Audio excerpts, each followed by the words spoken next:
Halo Bapak Ibu sekalian, kembali bersama saya Pak Sul di channel Guru Kreatif 4.0.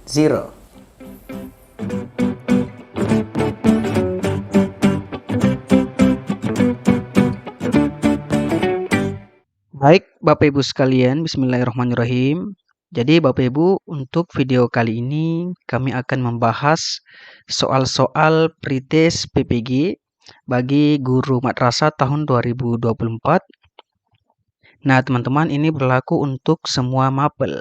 Dan video kali ini merupakan video part 1. Dan semoga dengan adanya video kali ini bisa membantu teman-teman untuk lolos seleksi akademik atau pretest PPG dalam jabatan bagi guru madrasah tahun 2024. Oke, baik teman-teman, kita langsung saja ke soalnya. Oke, baik, soal nomor 1. Soalnya seperti ini Bapak Ibu. Saat menyusun rencana pembelajaran tentang materi metamorfosis hewan, seorang guru merumuskan tujuan pembelajaran agar siswa dapat mendefinisikan tentang metamorfosis hewan, jenis-jenis metamorfosis, dan mengelompokkan hewan. Adapun pilihan strategi pembelajaran untuk menjelaskan materi kepada peserta didik yaitu strategi pembelajaran deduktif. Berdasarkan tujuan dan strategi pembelajaran tersebut, mencerminkan ragam pengetahuan yang bersifat A. Faktual, B. Konseptual, C. Prinsip, D. Prosedur, dan E. Keterampilan. Nah, teman-teman, untuk menjawab soal seperti ini, teman-teman harus tahu dulu tentang ragam pengetahuan atau dimensi pengetahuan. Jadi, Bapak Ibu, secara umum Bapak Ibu, dimensi pengetahuan itu ada 4, Bapak Ibu. Yang pertama ada yang disebut dengan pengetahuan faktual, yakni pengetahuan yang berisi tentang fakta-fakta yang mendetail, spesifik, dan elementer. Jadi bisa berupa kejadian atau peristiwa yang dapat dilihat, didengar, dibaca, atau diraba. Jadi Bapak Ibu, contohnya adalah apabila Bapak Ibu meminta siswa untuk menyebutkan nama, kapan, maupun di mana suatu peristiwa terjadi. Berarti materi tersebut termasuk dalam pengetahuan faktual. Kemudian Bapak Ibu ada yang disebut dengan pengetahuan konseptual. Artinya pengetahuan yang lebih kompleks dan terorganisasi. Jadi ini mencakup klasifikasi dan kategori, prinsip, model, dan struktur. Jadi contohnya Bapak Ibu, apabila kita meminta siswa untuk mengemukakan definisi atau pengertian, atau kita meminta siswa untuk membedakan dua hal, kemudian menyuruh mereka untuk mengklasifikasikan hal tersebut. Ya Bapak Ibu, kemudian ada yang disebut dengan pengetahuan prosedural, yakni pengetahuan tentang bagaimana melakukan sesuatu. Ini mencakup pengetahuan dalam hal keterampilan dan algoritmik, teknik dan metode, dan langkah-langkah penyusunan atau penyelesaian masalah secara sistematis. Jadi Bapak Ibu, pengetahuan prosedural ini ciri-cirinya adalah ada langkah-langkah, ada teknik, ada metode. Dan yang terakhir adalah ada yang disebut dengan pengetahuan metakognitif.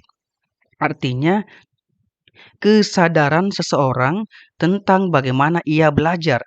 Dia mampu menilai kesukaran suatu masalah, mampu mengamati tingkat pemahaman dirinya, mampu menggunakan berbagai informasi untuk mencapai tujuan, dan kemampuan menilai kemajuan belajar itu sendiri. Oke, jadi Bapak Ibu ada 4 ragam pengetahuan, faktual, konseptual, prosedural, dan metakognitif. Jika Bapak Ibu mengetahui ini, maka Bapak Ibu akan mudah menjawab soal nomor 1 tadi, Bapak Ibu. Jadi di soal nomor 1 ini Bapak Ibu siswa diminta untuk mendefinisikan ini tentang metamorfosis hewan. Nah, tadi Bapak Ibu jika ada kata mendefinisikan, mengkelompokkan, mengklasifikasikan, maka itu termasuk konseptual. Ya, jelas ya Bapak Ibu untuk soal nomor 1. Jadi ragam pengetahuan yang dimaksud di sini adalah konseptual. Oke, next Bapak Ibu kita ke soal nomor 2. Guru meminta siswa untuk menyebutkan jenis pekerjaan yang ada di lingkungan sekitar tempat tinggalnya. Menyebutkan jenis pekerjaan yang ada di lingkungan sekitar tempat tinggalnya. Aktivitas pembelajaran tersebut termasuk dimensi pengetahuan. Bapak Ibu ingat, menyebutkan jenis pekerjaan di lingkungan tempat sekitar. A. Konseptual, B. Prosedural, C. Faktual, D. Metakognitif, dan E. Keterampilan. Nah, Bapak Ibu, karena Bapak Ibu tadi sudah mempelajari dimensi pengetahuan, maka untuk soal ini jelas sekali jawabannya adalah faktual. Kenapa? Karena ini berdasarkan dengan fakta. Jadi siswa diminta untuk menyebutkan jenis pekerjaan, kapan, di mana, atau seperti apa kejadian yang sebenarnya. Jadi ketika dia menyebutkan jenis pekerjaan yang ada di lingkungan sekitar tempat tinggalnya, berarti itu berdasarkan fakta.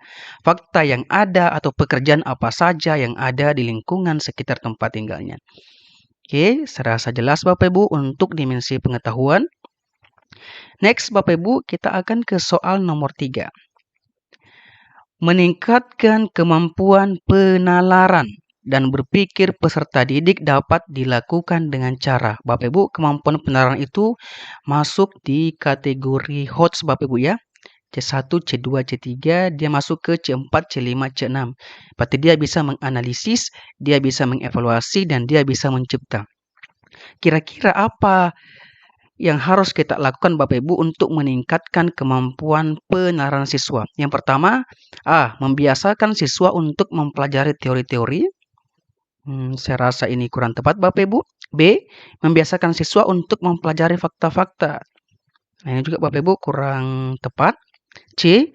Memberikan siswa stimulan dengan soal penalaran tinggi. Oke, untuk sementara Bapak Ibu C yang paling tepat jawabannya. D. Membiasakan siswa untuk menyelesaikan masalah secara prosedural. Dan E. Memberikan peserta didik dengan soal-soal yang mengasah keterampilan berhitung. Oke Bapak Ibu, ingat soal kemampuan penalaran ini termasuk kategori HOTS. Oleh karena itu yang dapat kita lakukan sebagai guru adalah memberikan siswa stimulus dengan soal penalaran tinggi. Oleh karena itu, C adalah jawaban yang tepat untuk soal ini. Soal penalaran tinggi merupakan salah satu soal yang dapat mengukur kemampuan berpikir tingkat tinggi atau biasa disebut dengan HOTS, Higher Order Thinking Skills. Oke, jelas ya untuk soal nomor 3. Next, kita ke soal nomor 4, Bapak Ibu. Dalam RPP yang disusun oleh guru tertulis tujuan pembelajaran. Oke, jadi tujuan pembelajarannya adalah setelah melaksanakan proses pembelajaran dan menggali informasi melalui diskusi, materi menceritakan kisah singkat Nabi Muhammad SAW dengan benar. Rumusan tersebut belum lengkap pada bagian A. Audience, B. Behavior, C. Condition, D. Degree, dan E. Kata kerja operasional. Nah, Bapak Ibu, ini termasuk dari rumusan tujuan pembelajaran. Jadi Bapak Ibu, saya akan jelaskan dulu jika kita ingin merumuskan tujuan pembelajaran Bapak Ibu, ada unsur yang harus kita tahu atau ada kaidah, yakni kaidah ABCD. Oke. Jadi ini ya Bapak Ibu, ada kaidah ABCD. A itu apa Bapak Ibu? Jadi A ini adalah audience, adalah siswa yang akan belajar. Oke, inilah audiensnya. B adalah behavior. Artinya, perilaku yang spesifik akan dimunculkan oleh siswa setelah selesai memperoleh pengalaman belajar dalam pelajaran tersebut. Kemudian C, Bapak Ibu, ada condition. Condition adalah kondisi. Ini berarti batasan yang dikenakan siswa atau alat peralatan yang digunakan siswa pada saat dilakukan penilaian. Kemudian D adalah degree, Bapak Ibu. Ini berarti tingkat keberhasilan siswa dalam mencapai perilaku. Jadi, ingat, dalam menyusun sebuah tujuan pembelajaran harus memuat kaidah ABCD, Audience, Behavior, Condition, and Degree. Seperti pada tujuan pembelajaran ini Bapak Ibu. Setelah melaksanakan proses pembelajaran dan menggali informasi melalui diskusi, maka ini adalah kondisinya. Oke, inilah kondisinya, C-nya. Siswa atau peserta didik ini adalah audiensnya. Kemudian Bapak Ibu menjelaskan kondisi operasi sistem dan komponen perangkat keras, maka ini adalah behaviornya. Jadi ini adalah perilaku yang spesifik yang akan dimunculkan oleh siswa setelah mereka mempelajari pengalaman belajar. Dan secara benar, secara tepat, dan sebagainya, inilah yang termasuk dengan degree Bapak Ibu. Jadi ingat, tujuan pembelajaran dapat dikatakan benar apabila memuat kaidah A, B, C, D.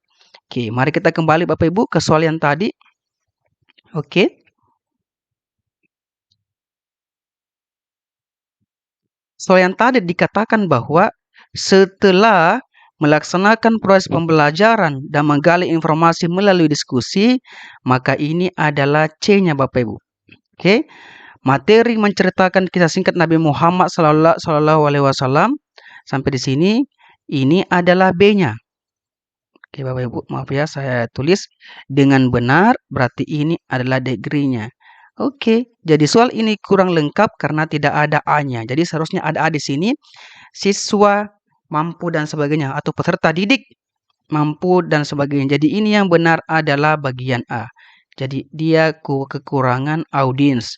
Tidak ada siswa atau peserta didik dalam tujuan pembelajaran ini. Oke Bapak Ibu, saya rasa jelas untuk soal nomor 4. Oke, next Bapak Ibu, kita ke soal nomor 5. Soalnya seperti ini. Pada sebuah rancangan RPP, tertulis contoh rumusan indikator kompetensi, yaitu membuat ulasan sederhana tentang teks yang dibacanya. Apabila seorang pendidik akan menyusun menjadi tujuan pembelajaran, maka rumusan yang tepat adalah A. Bapak Ibu, membuat ulasan dari teks yang dibacanya dengan runtut dan percaya diri. A ini kurang tepat Bapak Ibu karena tidak ada audiens.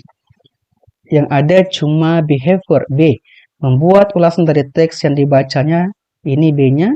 Dengan runtut dan percaya diri, ini adalah degree-nya. Jadi dia kekurangan A dan C. B. Peserta didik mampu membuat ulasan dari teks yang dibacanya dengan runtut dan percaya diri. Peserta didik, audiensnya ada, mampu membuat ulasan dari teks yang dibacanya, behaviornya ada, B-nya ada, dengan runtut dan percaya diri ada degree-nya. Kekurangannya adalah dia tidak ada C, tidak ada kondisinya. Maka B juga kurang tepat. C, Bapak Ibu, dengan membaca teks dan mendiskusikannya, nah ini adalah C-nya Bapak Ibu, kondisinya.